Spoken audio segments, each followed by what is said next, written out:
All right, everybody, we're back on Skywatchers Radio on PSN Radio and, of course, Dark Matter Radio Network.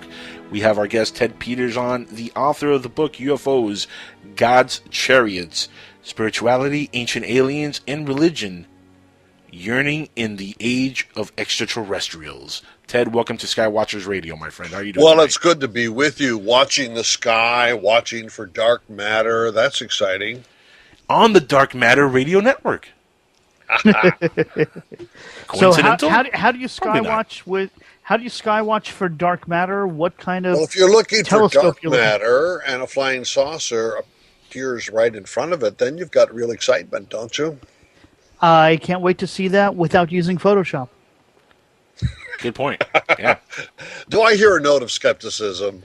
And I'm not a skeptic. I do believe, but when something doesn't sound right to me, I'm going to call Bat Squatch. I'm going to say, please explain that or break it down for me because something doesn't sound right with it. It sounds like you like evidence, right?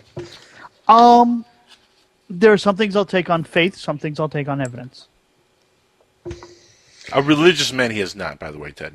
Well, yes, I am. Sure I am. It's possible to be religious and also like evidence. I think that they can kind of go together.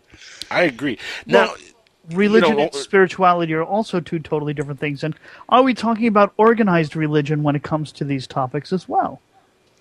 When I deal with the UFO phenomenon, I'm really dealing with spiritual sensibilities, not necessarily organized religion. And I do think that certain sensibilities that simply belong to the human race and have been there in our culture for millennia actually come to expression in our own day, even in the secular culture. So you don't need to have an organized religion in order to think religiously or spiritually.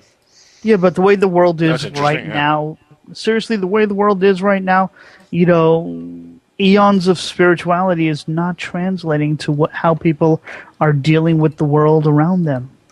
Well, I fear that unfortunately it is translating, but it's coming out in disguised form. So Vladimir Putin wants to conquer foreign countries. Why? Well, he wants to defend high moral standards in the Orthodox Church of Russia.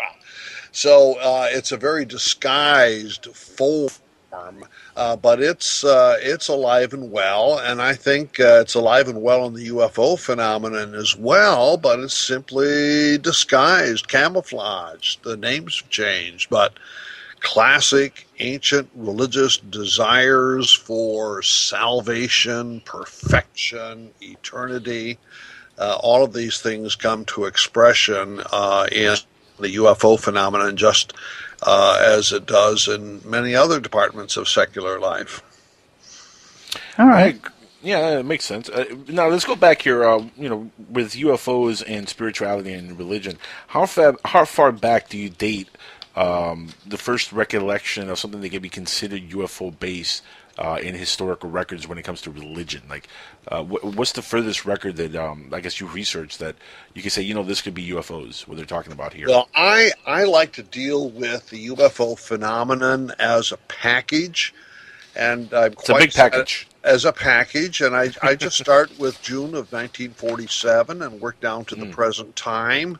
Oh, yes, one can go back and retrieve earlier accounts of things and then try to sweep it in.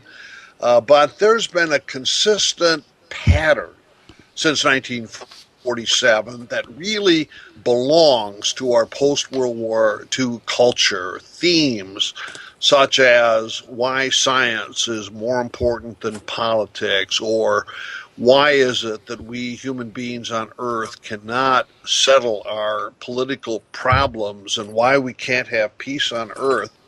And these are, I call them religious or spiritual themes that press their way all the way through the phenomenon.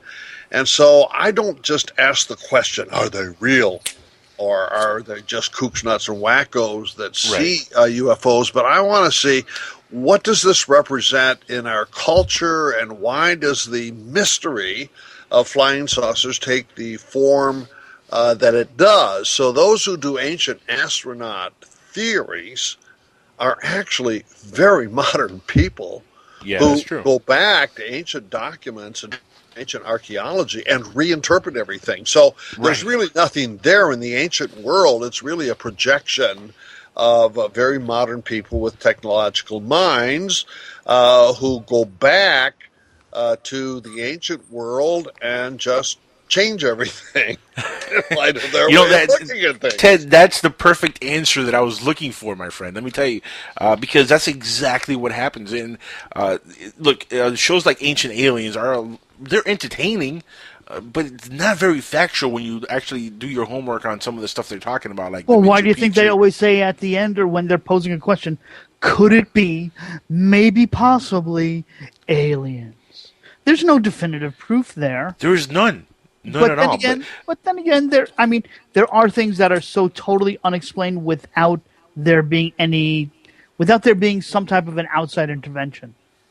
I mean, Some of the evidence that they raise, by they we mean the so-called ancient astronaut theorists that appear Right. on the History 2 channel, and like you guys, I watch those shows too. They're really quite exciting and quite imaginative, but they'll ask, could it be aliens, about things that we already have a great deal of explanatory evidence for. We do not need aliens, for example, to explain how the pyramids of Egypt were built.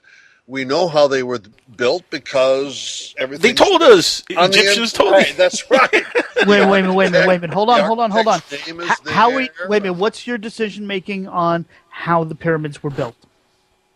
Well, Oh, their schematics and stuff that they left behind. I mean, yeah, they left. in some cases, the architect and the Yeah. contractor and their names are all listed there, and so also the methods for their construction. And if you take a look at the history of Egyptian pyramidology for Yep. a 1,000-year period, you'll see the first ones were kind of small and kind of clunky, actually. And over the centuries, they learned how to do a better job. So by the time you get to the second millennium BC, they're quite masterful pieces of human achievement, to be sure. But it was a gradual, step-by-step growth. And it doesn't take interstellar intervention to explain the construction of the pyramids, So as what about the people marvelous that- as they are. Hang on one second. What about the people that actually state that they have carbon dating and other evidence to prove that the pyramids were built much further back into history than second millennia BC? Yeah, but that still doesn't mean it's aliens, Alan. I mean, just because it was built maybe a lot, further back, it doesn't mean that aliens came down and Well, did it. no. What I'm saying is that if you're having blueprints with the architect's name on it that Right. are from second millennia, are those the people that were just refurbishing it or doing some extra work on it, which is why they had the blueprints and it was built even further back? Still haven't been able to explain how did they lift all that stonework all the way that high. Well, there's actually explanations, but I'm sure Ted has a better answer for you than I do. Go ahead, Ted. Well, they just, by the way, in the ancient world prior to the era of machines, they used animals and human beings for labor. You and I are so used to just pushing buttons and having machines do our work over the last Yep. couple centuries that we forget the role that slavery played. Hold on. I might not be a religious person, but I'm Jewish. Don't talk. I know about the slavery thing because I got the whole Passover holiday every single year where we review it. Well, your ancestors all actually their fault. made bricks. What do you mean it's our fault? For the It is. Egyptians out of sand and straw. And that's part of the Passover too, isn't it? Actually, it doesn't say anywhere that we built the pyramids, but we did build, and we were slaves, and we did do things in Egypt. But in all honesty, funny as it is, there's really nowhere in the Bible where it says we did the pyramids. No, the most pyramids were constructed before the Hebrews became slaves in Egypt. Pharaoh Menes begins the whole process about 3000 before the Common Era, and most of the big pyramids are constructed by 1800 or so BC, when the Hebrews are enslaved. Oh, yes, there were some pyramids built later, but no, we're not going to credit the Hebrews for doing that. The Egyptians built lots of things. Pyramids are only some of the things that they built. But I think one of the problems that I have with the ancient astronaut theorists is that they're not educated when it comes to garden variety anthropology or even theories of religion and how religious symbology works. One of the common themes amongst ancient human beings, which is still very much alive today, is the connection between heaven and earth. And we have that with shamans who fly to heaven and get secrets and come back. And so also placing retreats on mountaintops. And if you live in an area where there are no mountaintops, what do? Well, you build them. So on the plain of Shinar and the Tigris and Euphrates rivers, for example, the ancient Babylonians and Assyrians, they built their mountains just as the Egyptians built their pyramids. And when you go to Central America, what do you get? More pyramids. And in the case of the Olmecs and the Mayans and the Toltecs, the top of the pyramid is where heaven and earth meet, and that's where religious rituals took place. It's not an issue of technology. It's an issue of how a culture holds itself together around religious meaning. And ancient astronaut theorists sort of fail to see this common human denominator as you move from culture to culture and millennium to millennium. I don't think they fail to see, they just choose not to see. Exactly. Now, let me ask you, Ted, let's go back a little bit here, a few decades actually. There was a very famous person who's passed away recently, a few years ago, named Zecharia Sitchin. Oh. And Zecharia Sitchin wrote, of course, about the Anunnaki and about Samaria and all that stuff. What's your thoughts on Zecharia Sitchin? Well, first of all, it's a case that Zecharia Sitchin, has a large number of disciples.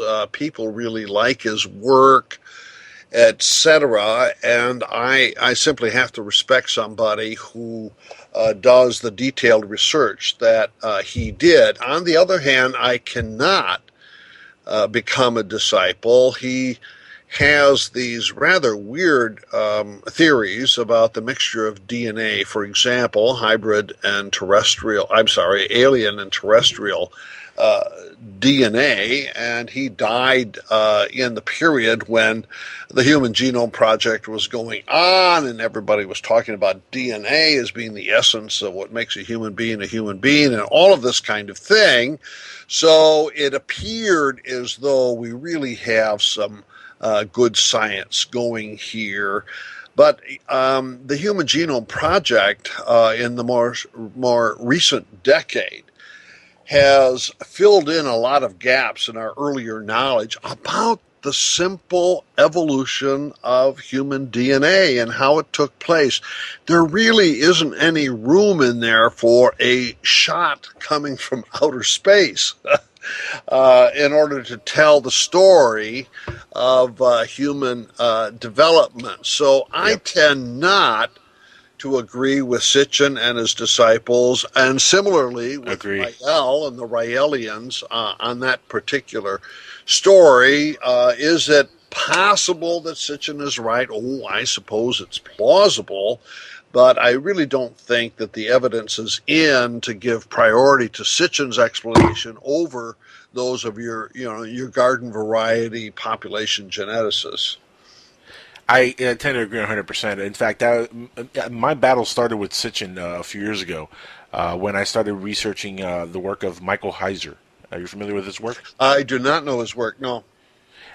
He's a religious scholar. He took on Sitchin. There's a website called SitchinWasWrong.com or SitchinIsWrong.com. And he took him to task. I'm talking about he debunked him completely to the point that once you watch the documentaries this man put out, and you do your own research, which is the best part about the internet. You could go online and research it for yourself. Go to a library, do your own homework on this stuff. And once you do your own homework on the stuff that he's telling you to look at specifically, it's clear that Sitchin made up a lot. I mean, like you were saying earlier, I mean, he was just making stuff up left and right. If something didn't fit, he'll change it around and rearrange the meaning to fit what he wanted. I'll look this guy Heiser up then, yeah. Oh, this guy was epic, Ted. Epic. Now, Ted, let me ask you, have you yourself ever interviewed any UFO witnesses or anybody claiming to be abducted?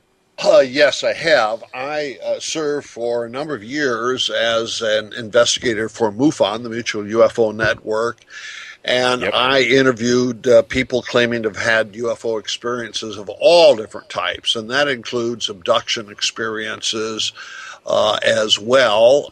And I did this primarily before the big change in the phenomenon in the late 1980s. I did have a chance to visit Charles Hickson, for example, in the Pascagoula, Mississippi case of 1973, and I've done some, but minimal interviewing of people who claim to be the hybrids. You were talking about David Jacobs and his work earlier in the program. I haven't duplicated the kind of work that Jacobs does, but I have, talked with people who claim to be hybrids. I'm sorry, if you claim to be a hybrid, I want a DNA test. Well, I also want a drug test as well, too, while you're at it, by the way. Well, when I appreciated, frankly, the skeptical tone of your description of Jacob's work, because the hybrids that my wife and I have talked to, frankly, they look and behave just like us. I don't see anything unusual about them at all. And it's funny because a lot of the hybrids, hybridization, the crystal children, star children, all this new age stuff that's come around the block in the last 20 years, Ted. A lot of these folks that are claiming they're aliens, but they're sent here to be born here as humans, but they're really from another galaxy. I mean, this kind of stuff is ridiculous. It really is. It's mind-boggling that people come up with this kind of nonsense. But it's amazing how so many people fall for it and so many people are interested in this stuff, isn't it?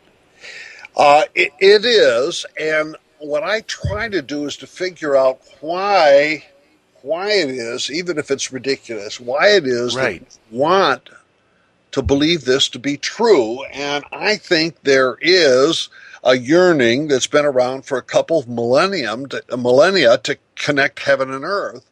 And also, your and my egos are constructed in such a way we'd like to feel important, frankly. And if you and I are connected with heaven and everybody else comes around and asks us to enunciate aphorisms of great wisdom, of course, we're going to feel important. And so to be a UFO abductee is actually to be a celebrity of some sort. But I still want to press the question, why this form? And I suggested that from 1947 to 1987, that 40-year period, most people who were abducted reported experiences that were either benign or neutral on the one hand, or actually salvific on the other, that these extraterrestrials were coming from a more highly advanced scientific and technological civilization, and that they would bring us all the goodies that science and technology could bring, including world peace.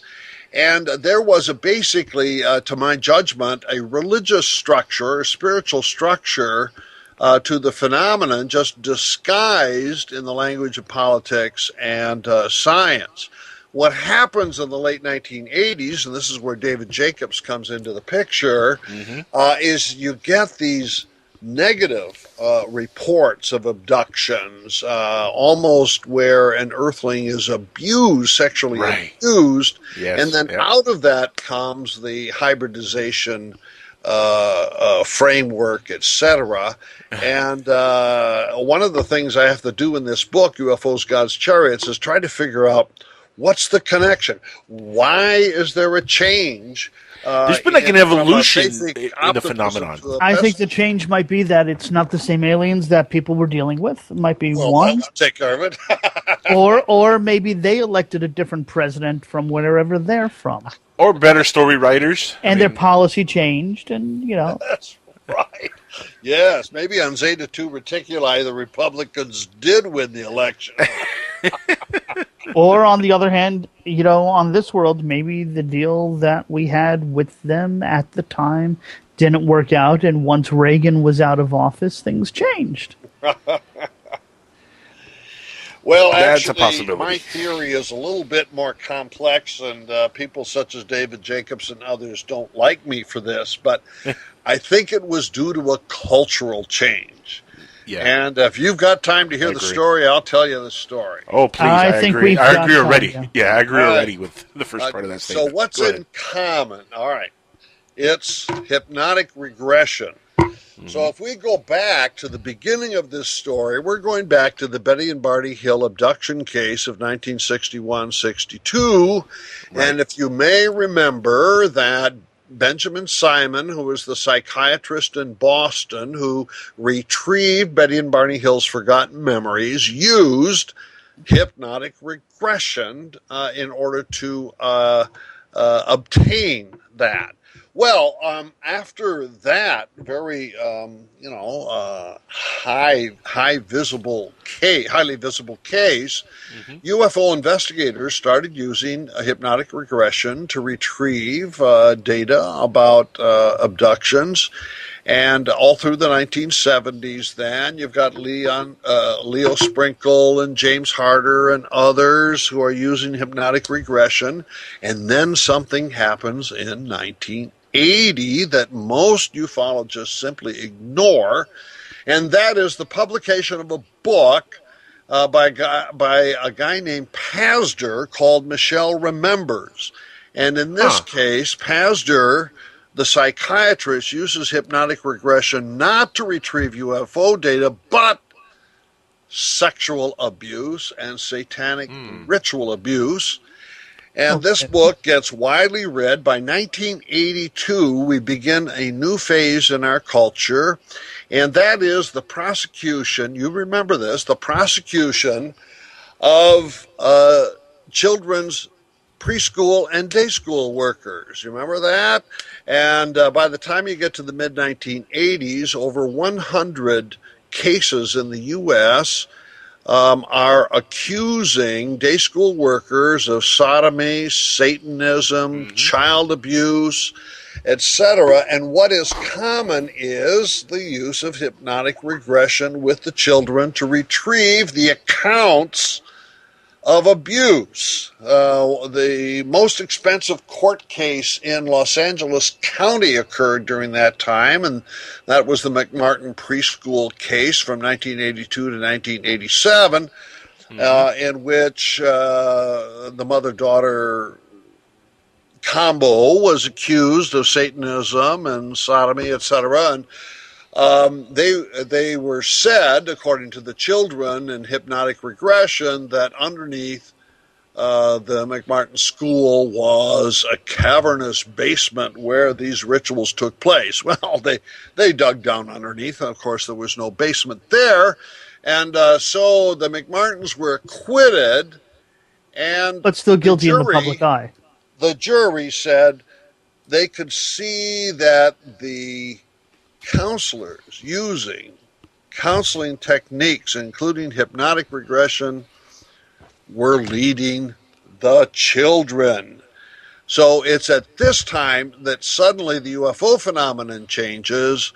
And in New York, we have Bud Hopkins, we have David Jacobs, and Whitley Strieber, a little bit later John Mack, who start coming out with a whole bunch of books now in which UFO abductions look like the McMartin preschool. So it appears to me that there's simply a cultural carryover, and the common denominator in all of it are people who use hypnotic regression to retrieve data of forgotten memories. That That's makes Ted's perfect theory. What do sense. you think? No, that makes perfect sense. It No, actually it does. goes along. It goes along with my other theory that about the evolution of the phenomenon itself, how it's carried over thanks to introduction of certain themes within movies and media and stuff like that. Like the Greys, for example. Why did they become the popular choice of what aliens look like? Well, that has a lot Yes, to do with the movies that it depicted the does. Greys. Right, That's right. where people get that from, right? Yes, I think so. I can't actually date that. I do distinguish between science fiction and the UFO phenomenon. I think there are only two genuinely UFO movies. That's The Day the Earth Stood Still of 1951, not the Hmm. second one, and Close Encounters. Nobody cares about the second one, by the way. That's Nobody right. wants to Close see it. Encounters of the Third Kind, 1977. Yes. And the Yeah. second one is where we get the Greys, but the Greys were actually appearing in the 1970s in the media for Right. non-blockbusters here and there. But I think that Spielberg finally nailed it down for us. After 1977, it's the Greys. Right. Yeah. And it's funny because it remained that way till now. It's still that way. And even a very famous abduction case, the 1970s case of Travis Walton, which in his book he goes into detail about how he saw a grayish looking aliens, but he also saw humanoid aliens, human looking aliens. And that was completely omitted from the movie. They just wanted to show the gray-looking and mean aliens or doing all kinds of weird experiments on them. That's really where Hollywood has gone with this thing, and that's I think one of the reasons why so many people are having bad abduction cases supposedly put out there. And they're having all these traumatic experiences, and I think a lot of that is led on by people who are doing hypnosis, just like you said. I mean, that makes perfect sense. It ties in perfectly. You interviewed Travis Walton. Did he I did. report to you whether he felt that the movie about him was accurate or inaccurate on this or related points? Oh my goodness! Let me tell you, Ted. Yeah. He was very, very animated about the fact that he completely hated the final cut of that movie. Oh, really? Okay. I mean, he loves the actors who are in it. He loves the writer Tracy Yeah. Torme. Did a fantastic job writing Right. the original script. See, there's the thing that when he was first contacted to make that movie, there was a script that he was already outlining with Torme, and Yeah. they came up with a concept to write the story the way it happened, or his details of the story anyway, and Right. that's what they put on the script. For whatever reason, once the movie started in production, the studio said, "Well, you know what? We're going to take off the human-looking aliens. We don't want them. We're going to just go with the really mean aliens, and Oh, there, wow. there's not going to be any of this stuff, that stuff, this over here. Just to remove all. Let's just make it really weird and creepy. In fact, even in the movie, if you watch the movie, the way he's dragged by the aliens in one of the scenes, that Yes. never happened. You can see him like searching around the ship, and there's like glasses floating and things floating Right. around. None of that is real. I think The it's time for a reboot. it is. Yeah, And he said that himself. He said that he's I willing to do that. frankly trust Tracy Torme. So, Yeah. did you ask Torme? Did he feel like he was betrayed then by the final cut as well, or don't you know?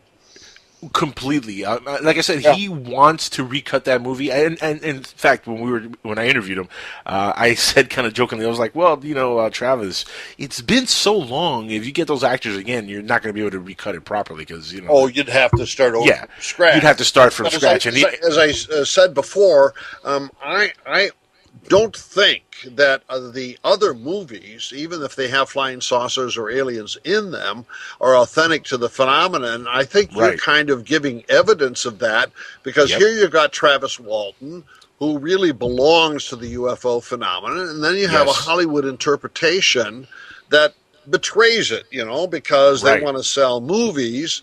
And so you don't really get a sense that UFO people, ufologists, don't think like science fiction people. They just don't.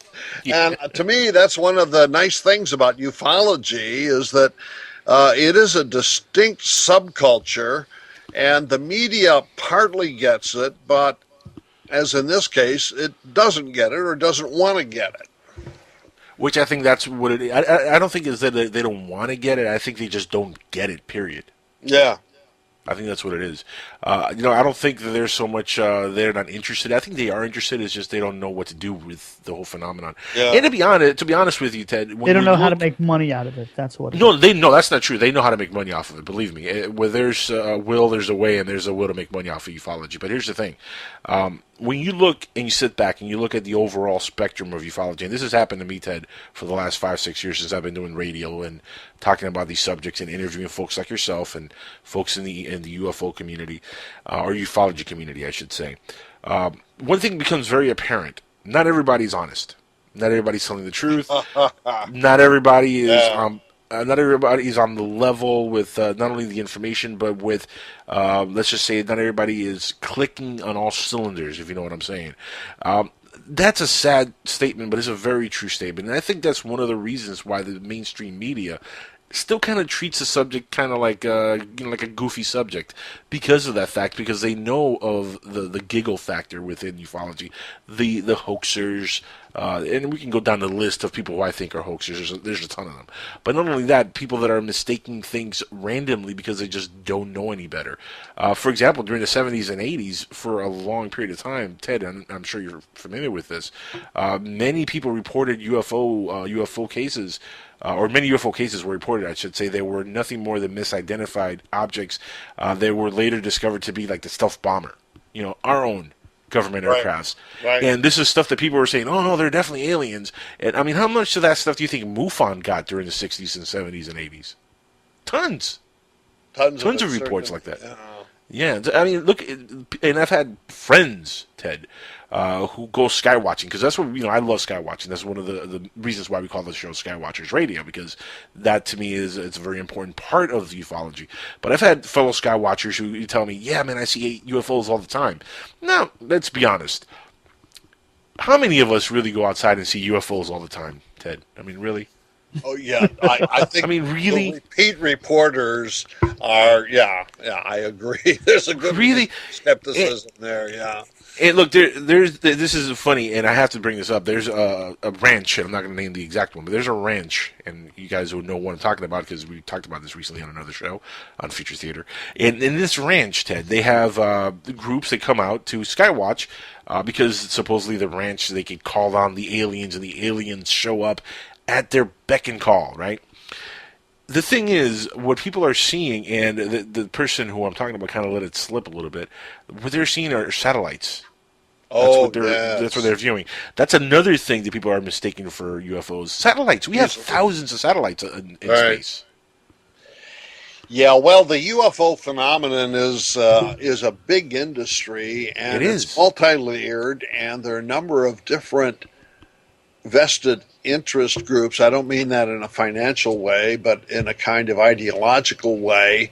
I think the core, and perhaps this is my own selection, the core of, say, MUFON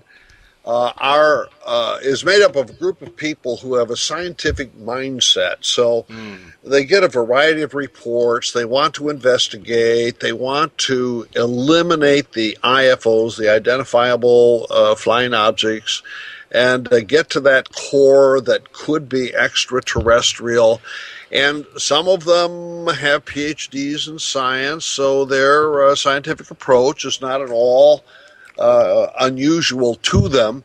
But at the same time, there are lots of others who show up who have quite different agendas. I was at the UFO Congress in Scottsdale a couple months ago, and I met 2 or 3 reincarnation therapists and a couple shamans.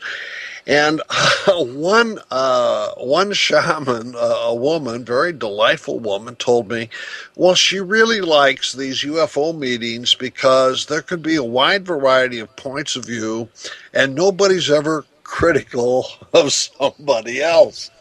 And I thought, well, there's something kind of sweet about that. But it also tells you that the UFO phenomenon is sort of a bag of marbles, There's really quite a variety of things in there.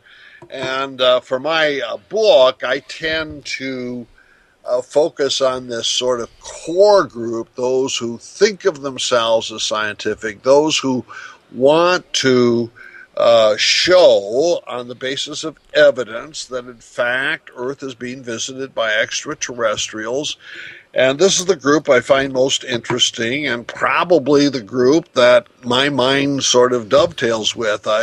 Don't feel any need for reincarnation therapy, and but I do like the kind of UFO investigators. I do. Ted, I mean, at the end of the day, do you think that the Earth is being visited on a regular basis? Do you think that's actually happening? I am not convinced that that is in fact the case, and it's not that we lack evidence; it's that we have too much evidence, and the evidence is not internally coherent. Is the problem? And I sympathize with Stanton Friedman and others who want to say, look, there's really good evidence that we are being visited by extraterrestrials, but then you got all kinds of stuff that's part of the UFO phenomenon that doesn't fit. I saw a movie one time taken by a farmer out in the field. He just plowed it and planted and everything and was kind of being proud of himself, so he's just taking a film, and this classic circular flying saucer comes into the horizon. You think, oh, here we've got a spacecraft, and there are probably passengers in there from Zeta 2 Reticuli or something. Well, then suddenly this flying saucer starts to stretch out like bubble gum, and you get the thin thing in the middle, and then pop, and then suddenly you've got two flying saucers now, the same size as the first one, and they fly away in separate directions. Well, I want to say that doesn't look like a craft carrying passengers. It's something else. So here it is, and it's very much a part of the phenomenon, but it doesn't fit the extraterrestrial hypothesis model of craft visiting us. So I think there's a lot going on here, and even if I would hope the extraterrestrial hypothesis would be the case, boy, that just doesn't account for all the kind of data that we've got to deal with to explain. No, I completely agree. A lot of the data, though, I mean, how much do you think is even really good data at this point with the way CGI and stuff? Because, I mean, any video that comes out is kind of like hokey at this point. I mean, can we take anything serious at this point with all the CGI stuff? I've never seen a video in which I have a lot of confidence. Yeah. Some of the early photos, like the Trent photos from Oregon, did pass all the tests. Even the Condon report stated that those were authentic. So there is some reliable data there, but no, you can't believe just everything that appears on YouTube. That's for sure.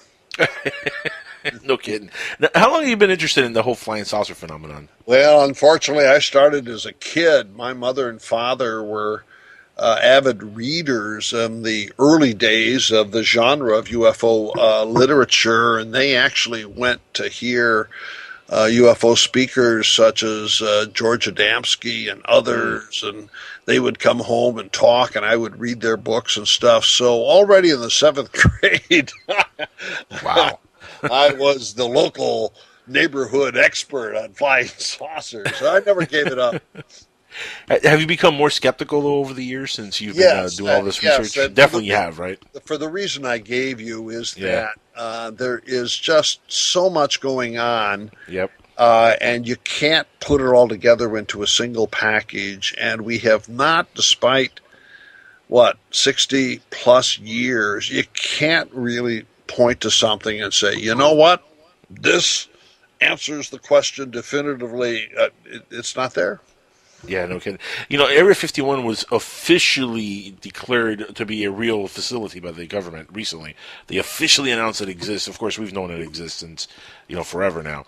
Do you think there's anything going on in there extraterrestrial, or do you think it's just all smoke screens and smoke and mirrors? It's gone by now. Whatever was there, I think they moved.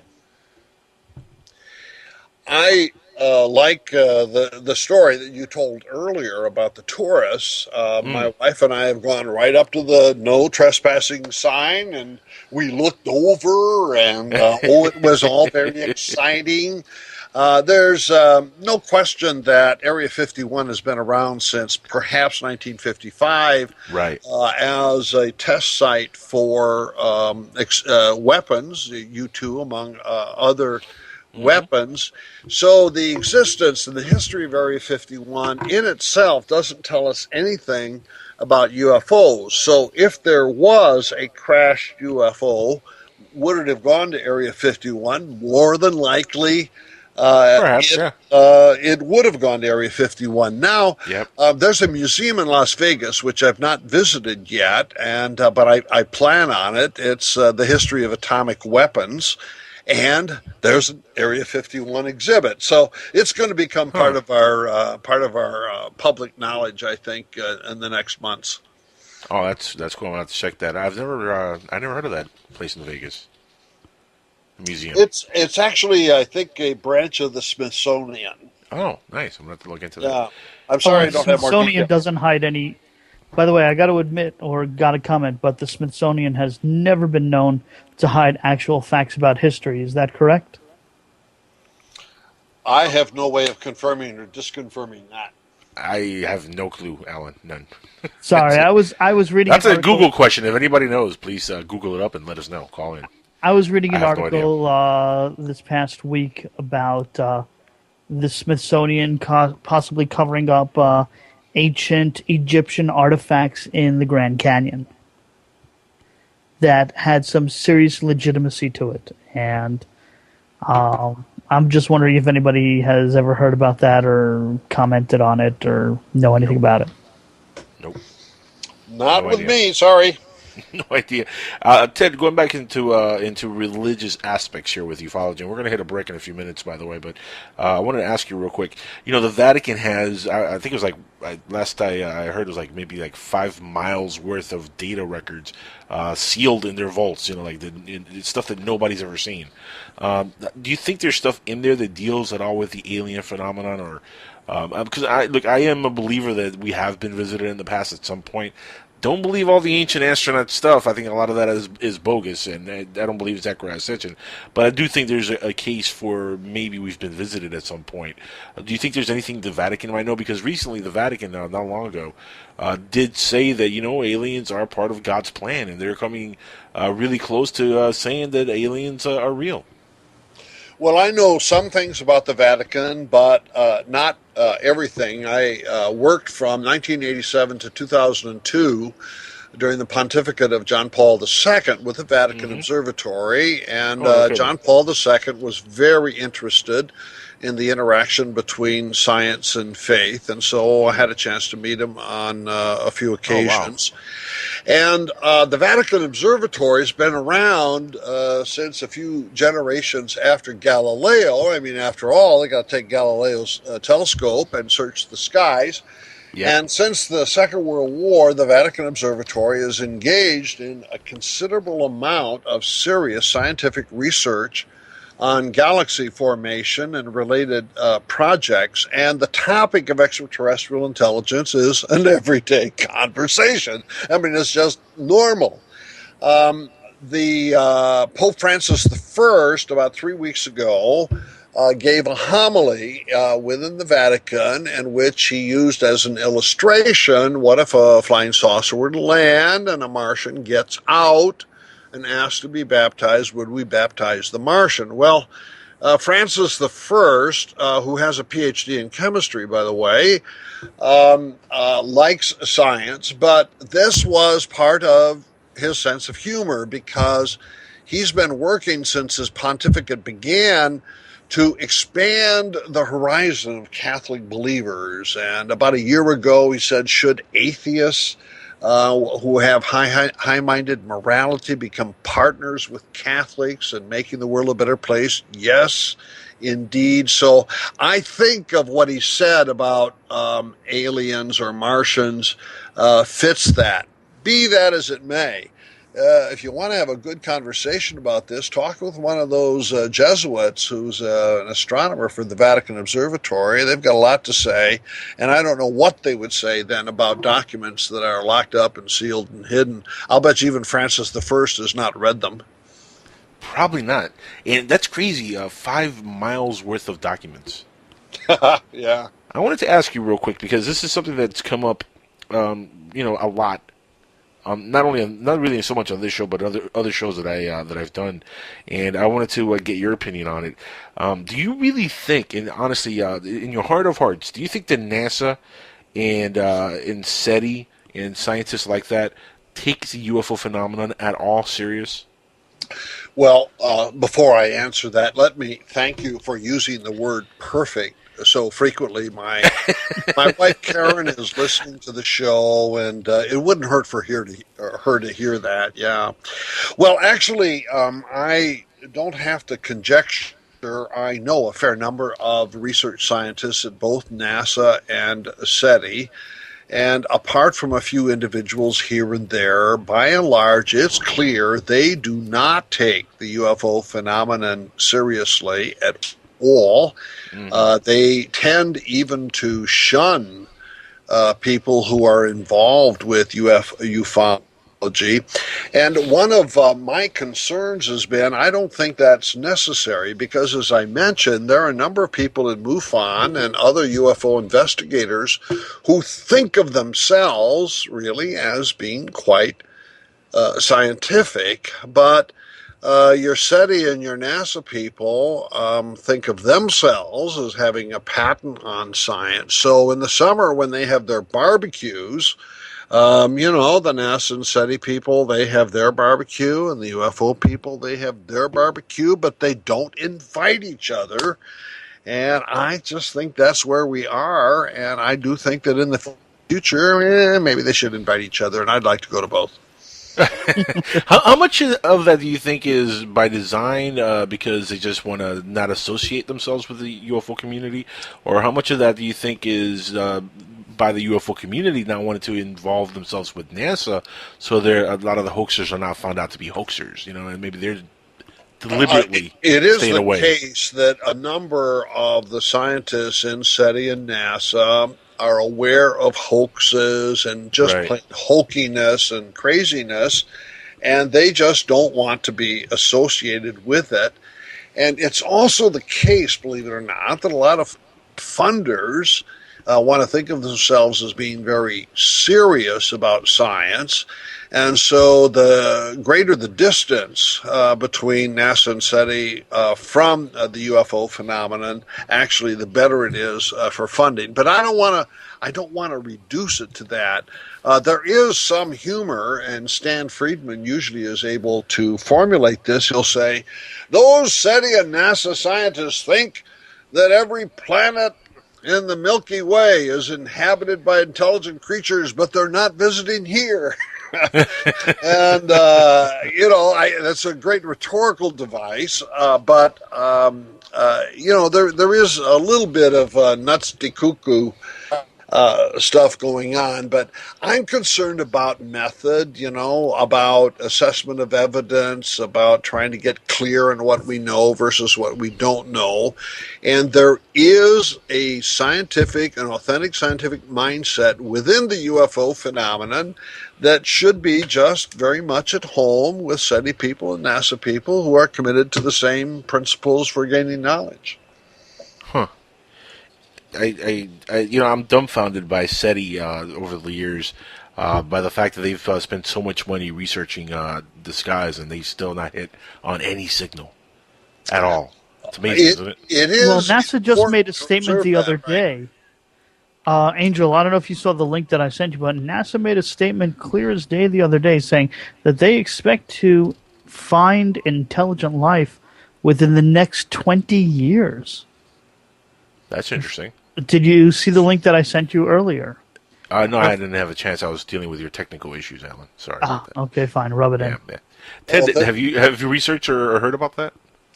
There is no way that an estimate like that can make any empirical sense. I mean, And I'm not critical of SETI. I love SETI, and I love the No, scientists. this was NASA itself. Oh, Not this SETI. was NASA. Oh, I see. Okay, okay. And you But want to know something? I'm skeptical as well, unless they already have the answer and they're going to wait that long to Yes. tell it. no, that's not the case. At least not with SETI.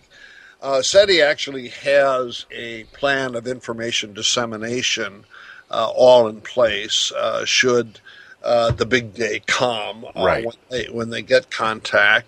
I don't really know what NASA thinks about this, but right now, all we have, by that I mean we, is NASA and SETI, are big numbers. I mean, lots of stars, lots of planets, some of which are in the habitable zone. There is zero empirical evidence for even microbial life in our solar system, let alone intelligent life elsewhere in the Milky Way. So the movement from no knowledge to knowledge simply cannot be predicted. Even though everyone is excited, rightly excited, that our knowledge about exoplanets is increasing almost daily. I'm excited about it.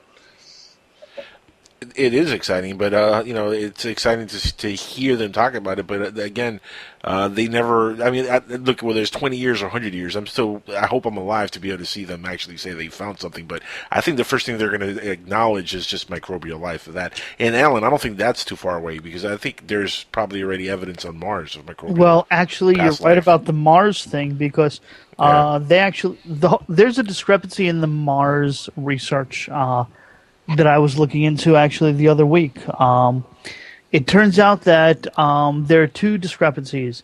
With the soil samples that were taken on Mars when the rover landed, scientists had said that there needs to be at least 300 parts per million of organic matter or bacterial matter to say there's life on Mars.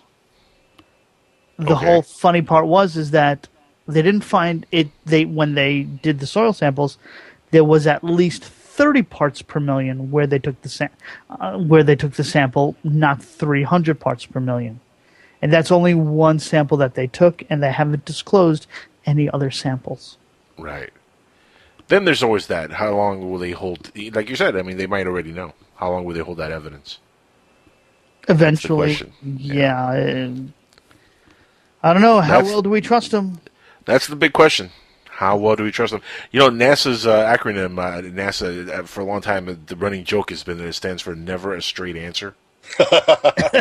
And it's really become, more than just a joke. It really is that. I mean, you never get a straight answer from these folks. It's always, well, maybe this, maybe that. But, I hope I'm alive, Ted, to see them, finally come out and say, you know what? Well, Darn it, we found aliens or we found microbial life. I'm dying I'm for with that. you on that one. And if you read the science journals, which I do quite regularly, one of the jokes is the discovery of water on Mars, because every couple months they announce they finally discovered water on Mars. Well, they haven't, actually.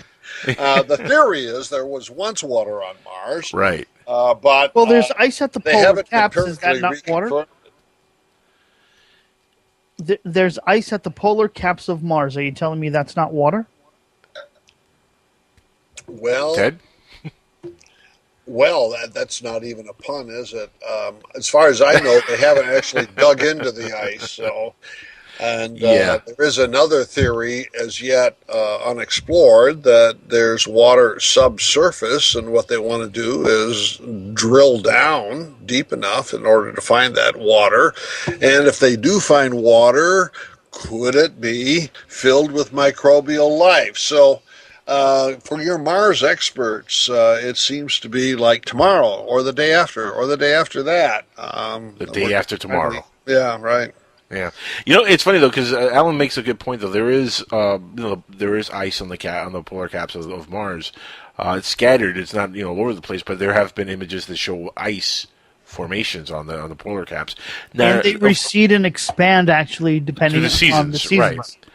But here's the thing: how much how frustrating is it for everybody like us who are into these subjects to see them constantly land in places that are completely far away from the polar caps, where maybe there they could find the water. Why are they going in parts of Mars where they know there's nothing but desert? Now, Makes that's no an sense to me. excellent question. You're a taxpayer. If I were you, I Yeah. would just, I'm mad make about that. Chris and tell him to land on a polar cap. That's know- a good idea. I like I mean, that would answer the question. Is Yes. there ice? Is there water? Well, let's land where there might be some, because the pictures are saying Right. there's ice there during the seasons. Well, let's go there and find out. Yeah, Makes sense, right? Now, Ted, I don't know how much of Mars you've seen over the years of leaked images and stuff like that, but there's even areas of Mars that showed like vegetation on some images. Have you seen any of that stuff? Oh yeah, that's Skip's site, right? That's one of them, yeah. MarsAnomalies.com. I have not. I have a colleague at NASA with whom I'm in continuing conversation. His name is Chris McKay, and Oh, I know Chris McKay is, yeah. he's a Mars expert. And whenever I need a little Mars fix, I say, "Hey, Chris, what's up?" Let me just say, those kinds of conversations I never hear. So my suspicion is that we probably still have yet to find concrete evidence for the first time of microbial life on Mars. I don't think it's in, and I have never heard a credible scientist say that vegetation already exists there. No scientist will touch it. I mean, these are images that will leak on but again, it's the internet, so how much of it is credible? Oh, but, right. Yeah, it is what it is. But there's stuff that we have to look at anyway and dissect it. And I've seen some images, like the glass tunnels or the glass tubes on Mars. That's very interesting stuff. And that's been officially put out there by NASA. That's not like something that somebody just put out there. There are plans more in the private sector than by NASA to colonize Mars, and Right. they do have designs for what the first colonies will look like. And Right. there's a NASA-sponsored laboratory in the desert of Arizona called Biosphere, in which the bubble that would be transferred first to the moon and then secondly to Mars is there. It's an ecologically internally complete life ecology there to support It's a full the ecosystem now. humanoids. Yeah, and so those that kind of research is just continuing. And yes, once we land on the moon and land on Mars, we'll drop down our bubble, our biosphere, and the human beings will live inside there until they can emigrate out. Now, the Mars One mission, of course, I don't know if you're familiar with it. I don't know if that's where you're going with, but the Mars One mission, they had 200,000 people sign up for this thing at one point. Oh, yes, for a one-way trip. How crazy is that, Ted? If I mean, only think I about could it. get my mother-in-law to sign up. Don't we all wish that, Ted? That's just so wrong. Don't It's even funny. have Anyway. mother-in-laws. No, but I mean, how crazy is that? I mean, and look, we were talking about earlier about how the media in movies and stuff has made this stuff mainstream. I think we need to ask again about human nature, because even though I don't know the Mars One people, I do know the Mars Society people, and they have a strong sense of manifest destiny. In fact, they even use that term, and they even use the term Promethean.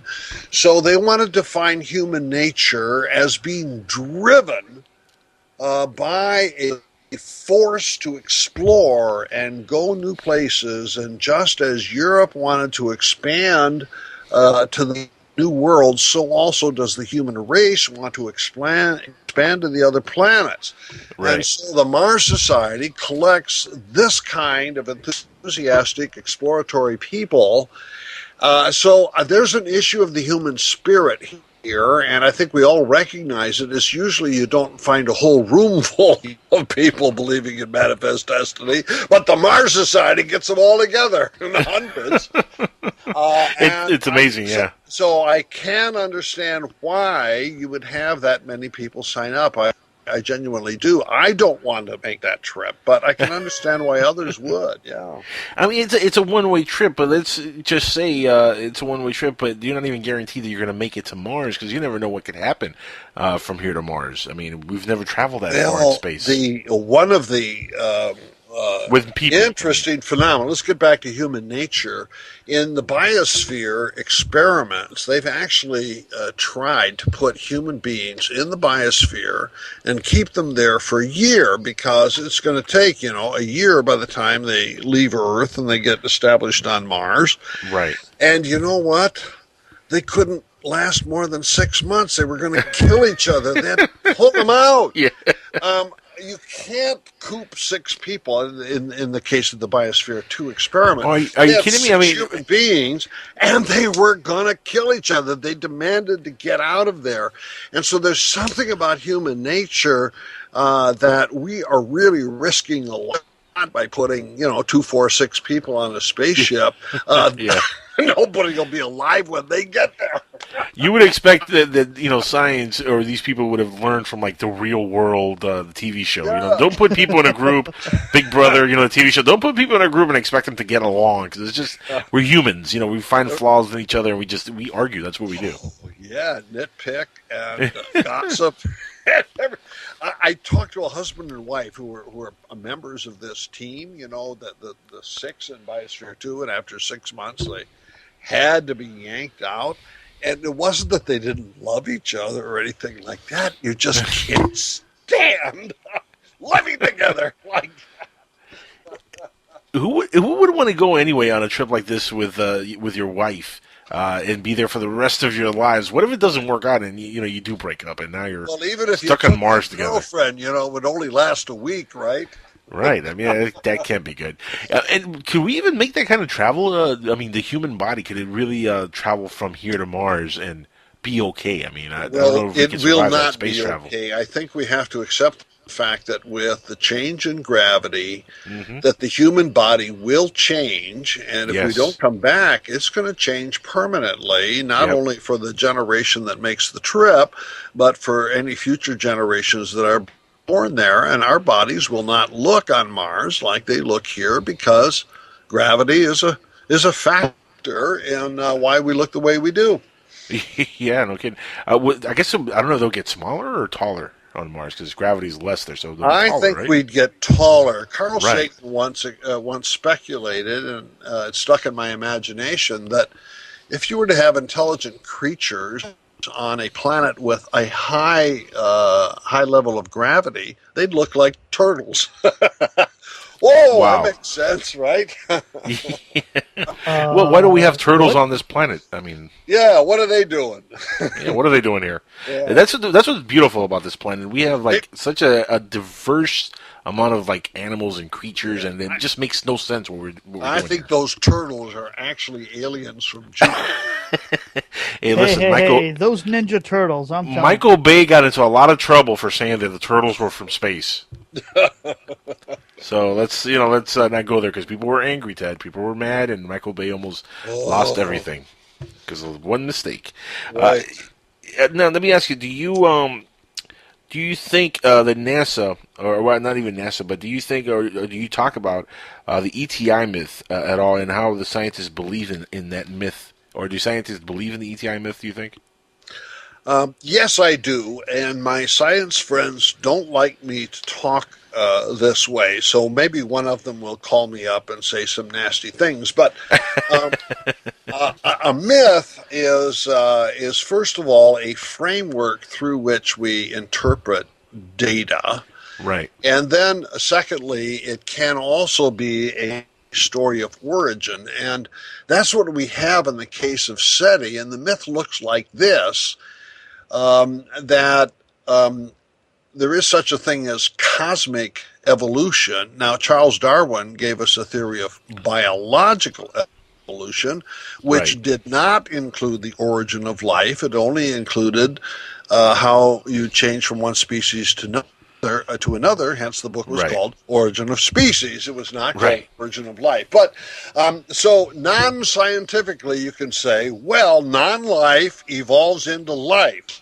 Okay, I just want to say no empirical evidence for that whatsoever. However, it's part of the ETI myth. So, on another planet now, abiotic chemistry evolves into life, and then it gets more and more complicated over time, and over time we get to intelligence, and from intelligence we get to stupid people who believe in religion, and then And as then we're here. we evolve further, then we get to smart people who believe in science and technology, and here's the tip off about the myth is it's commonly said amongst both SETI and ufology people that if a civilization has evolved longer than it does here on Earth, it is more advanced, it has progressed more, and ergo, its science and technology is more advanced than ours, and ergo, it has solved many of the problems we are unable to solve. Ergo, if they contact us, they will drop from the sky blessings on top of blessings from their science and technology. And who on earth better than anybody else to make this contact than the most highly evolved, most highly progressed people on earth, namely the scientists in their white coats? And so it's a very self-serving myth, and it goes way beyond scientific evidence. Our most renowned evolutionary biologists, I'm thinking here of Francisco Ayala, Ernst Mayr, Stephen Jay Gould, all agree there is no such thing as progress in evolution. There is no guarantee that no matter how many million years you have evolution going on, that it's going to move towards intelligence, let alone such things as science and technology. And so the ETI myth does not even have the best of our evolutionary biologists giving it support. Yet, this is the myth that justifies the very research that SETI is able to pursue. And last October, I had a chance to talk with SETI. There were about 90 scientists in the room, and I started talking about the assumptions of their research in mythical terms. And oh my goodness, a number of them really took umbrage because they see themselves as scientists and not Right. anyway mythological. And one guy with a big smirk on his face said, well, we have to tell myths. That's the way we get our funding. Wow. You know, and I have a funny story that correlates to that, by the way, Ted. Yeah. When I first got started with the whole ufology thing, and I started doing a radio program 5 years ago, I had a person, I don't want to name this name because I don't want to put them on there like that because they're actually real nice. But there was a lady who told me, you know, what do you want to do in ufology? What are your aspirations, in this radio stuff? And I said, to not debunk, but to get to the bottom of things and maybe learn the truth and talk to individuals who have experienced stuff. And she was like, well, that's great and dandy, but you're not ever going to make a name for yourself unless you do something beyond the normal. And I'm like, well, short of being abducted, there's really nothing else I could do. Right. I could go to the field with signs and see if somebody comes and takes me, but it's probably not going to happen. But she goes, no, what you need to do is you need to come up with a good storyline, and just sell it, write a couple books, put it out there, do the tours, do the lectures, go around, develop your story over years and make a name for yourself, and this is the way you get into ufology. And I said to myself, so in other words, I got to create a myth, create a story, sell books, and the same thing SETI does. They have to create a myth, sell a fantasy to get their funding. And Right. that's what a lot of people in ufology do. They create a myth, create a fantasy to sell their books so they can make a living. And one correlation I've seen, Ted, I don't know if you've seen this yourself, but especially in ufology, and I can name a couple of names, but I don't want to do that. But there's a lot of folks in ufology that are failed musicians. Have you noticed this? Where they failed at music, they jump into ufology for whatever reason. Right. They start to hit it off with the people who believe their stuff. Some of them are claiming to be Edgar Casey, for example, in a past life. Who am I talking about here? And they create such a big buzz. Next thing you know, they're telling the world, "Oh, by the way, we're musicians." Yeah, we sucked at it and we made no money, so now we're here. Listen to our records, and they start promoting their records like like they're the next Beatles, for example.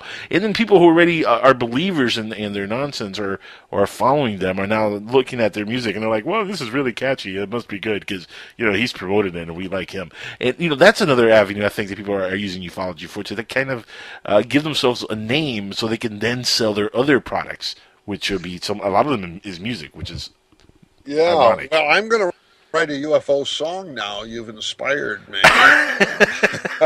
That's just so Well, wrong. actually, I'd like to offer two comments about that. And I think the first one is I don't think there's a lot of money in ufology. As I mentioned, I had interviewed Charles Hickson of the Pascagoula, Mississippi event, and there was a period in which Hickson and Parker were worldwide no household names. Everybody knew of Hickson and Parker and blah blah blah.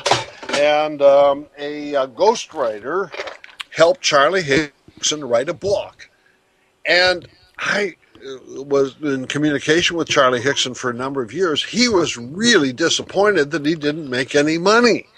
He thought there was gold there, but you know what? There wasn't any gold there. Well, how long ago was this, though, Ted? Oh, well, this would be, say, for the incident was 73, so he was probably trying to milk it for profit in the early 1980s, maybe. There was no money in that period. Now, there's tons of money. Maybe there is. But the second thing is that I want to say, with regard to SETI scientists and to a lesser extent NASA scientists, I genuinely think they do good science. So if I suggest that there are some mythical dimensions to the set of assumptions with which they take to their research, I don't want to say that their science is faulty because of it. I just want to say they probably think more highly of themselves than they should. But I'm still glad that, as the years go by, they give us more and more valuable data about what's going on in the universe. And even if they never make contact with an intelligent civilization, they will help us know more about the universe. So I don't want to say that just because there are some mythological components that the science is bad, but I do want to say the public ought not to believe everything the scientist says. That's all. Well, a lot of the SETI stuff is kind of bad because they're still looking in spectrums that we use. Like aliens are going to use radio signals, right? I mean, aliens are evolved supposedly. If they're much more evolved, they're not using the same kind of stuff that we use. It's just not happening. Yeah, some of the critics make that point. I think in defense of SETI, you might say, well, what else are we going to do? What Listen, are our options? unfortunately, we're almost out of... As good as any. No, go ahead. And listening for radio signals is as good as any option, Well, yeah, if you want to hear a good broadcast like this one. Well, I would honestly think if Roswell, if we did retrieve the crash ship from Roswell, we would have been able to figure out what type of way they have communicating through the stars. Not necessarily. We might not even know how that thing works still today. Alien technology is alien technology, you know what I mean? Unfortunately, though, we're all out of time, Ted, and we have to say goodnight for the evening. I want to give you a chance to tell everybody how to get to you, give them your link. I know they can find the book, UFOs, God's Chariots, on Amazon. Please, everybody get this book. It's a really, really good read. Highly recommended. It's by New Page, and it's a great, great book. But tell everybody your website address, Ted, so everybody can go follow you. UFOs, God's Chariots is the book. My website is tedstimelytake.com, and you can buy the book on the website or go directly to Amazon, Barnes & Noble, or what have you. But my larger field of interest is the relationship between science and religion, and so if you go to tedstimelytake.com, well, you'll see lots of other goodies there as well. So it's been great talking to you guys. Ted, it's been an honor.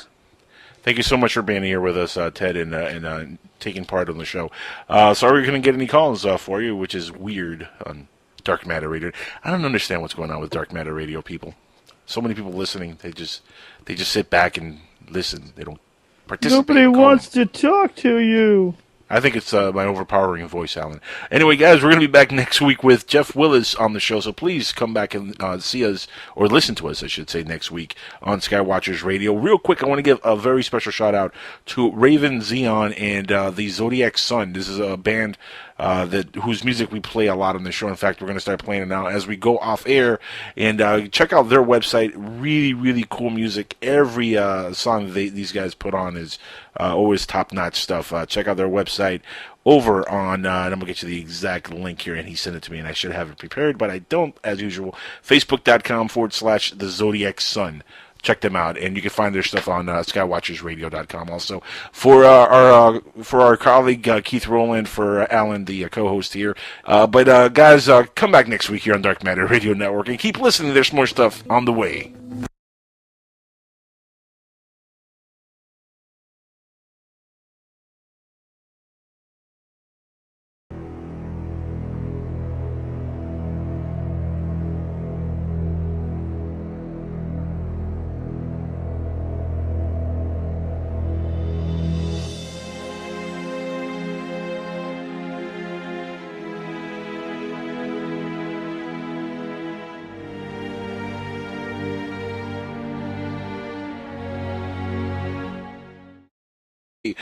Because that's exactly what happens. And look, shows like Ancient Aliens they're entertaining, but it's not very factual when you actually do your homework on some of the stuff they're talking about. Like, Well, why do you think they always say at the end or when they're posing a question, could it be, maybe, possibly, aliens?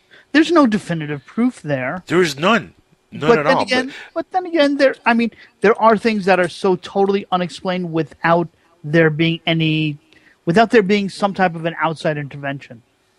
I mean, some of the evidence that they raise, by they we mean the so-called ancient astronaut theorists that appear on the History 2 channel, and like you guys, I watch those shows too. They're really quite exciting and quite imaginative, but they'll ask, could it be aliens, about things that we already have a great deal of explanatory evidence for. We do not need aliens, for example, to explain how the pyramids of Egypt were built. We know how they were built because everything. They told us. Egyptians told us. That's right. Wait a minute. Hold on. Wait a minute. What's your decision making on how the pyramids were built? Well, their schematics and stuff that they left behind. I mean, they left. In some cases, the architect and the contractor. Something doesn't sound right with it. It sounds like you like evidence, right? There are some things I'll take on faith, some things I'll take on evidence. A religious man he is not, by the way, Ted. Well, yes, I am. Sure, I am. It's possible to be religious and also like evidence. I think that they can kind of go together. I agree. Now, religion and spirituality are also two totally different things. And are we talking about organized religion when it comes to these topics as well? When I deal with the UFO phenomenon, I'm really dealing with spiritual sensibilities, not necessarily organized religion. And I do think that certain sensibilities that simply belong to the human race and have been there in our culture for millennia actually come to expression in our own day, even in the secular culture. So you don't need to have an organized religion in order to think religiously or spiritually. Yeah, but the way the world is right now, seriously, the way the world is right now, eons of spirituality is not translating to how people are dealing with the world around them. Well, I fear that unfortunately it is translating, but it's coming out in disguised forms of things and then try to sweep it in. But there's been a consistent pattern since 1947 that really belongs to our post-World War II culture. Themes such as why science is more important than politics, or why is it that we human beings on Earth cannot settle our political problems and why we can't have peace on Earth.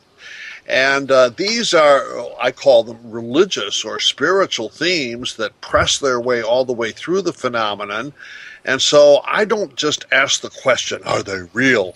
Or are they just kooks, nuts, and wackos that see UFOs? But I want to see, what does this represent in our culture, and why does the mystery of flying saucers take the form that it does? So those who do ancient astronaut theories are actually very modern people who go back to ancient documents and ancient archaeology and reinterpret everything. So there's really nothing there in the ancient world. It's really a projection of very modern people with technological minds who go back to the ancient world and just change everything in light of their way of looking at things. Ted, that's the perfect answer that I was looking for, my friend. Let me tell you. So Vladimir Putin wants to conquer foreign countries. Why?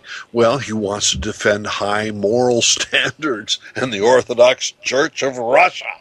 So it's a very disguised form, but it's alive and well, and I think it's alive and well in the UFO phenomenon as well, but it's simply disguised, camouflaged. The names have changed, but classic ancient religious desires for salvation, perfection, eternity, all of these things come to expression in the UFO phenomenon, just as it does in many other departments of secular life. All right. Yeah, it makes sense. Now let's go back here. With UFOs and spirituality and religion, how far back do you date the first recollection of something that can be considered UFO based in historical records when it comes to religion? Like, what's the furthest record that I guess you researched that you can say, this could be UFOs, what they're talking about here? Well, I like to deal with the UFO phenomenon as a package, and it's a big package. As a package, and I just start with June of 1947 and work down to the present time. Oh, yes, one can go back and retrieve earlier accounts.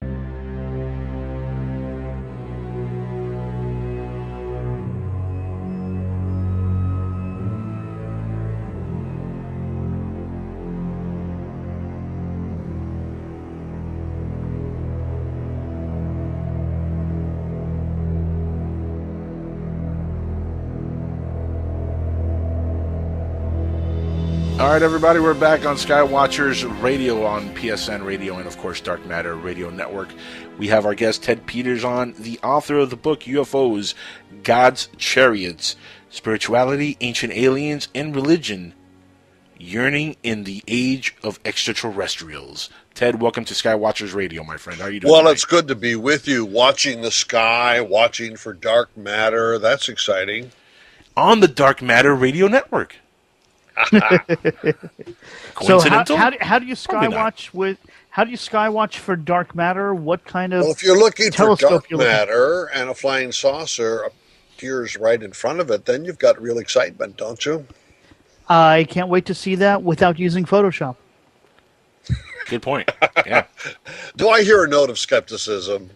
And I'm not a skeptic. I do believe. But when something doesn't sound right to me, I'm going to call Bat Squatch. I'm going to say, please explain that or break it down for me, because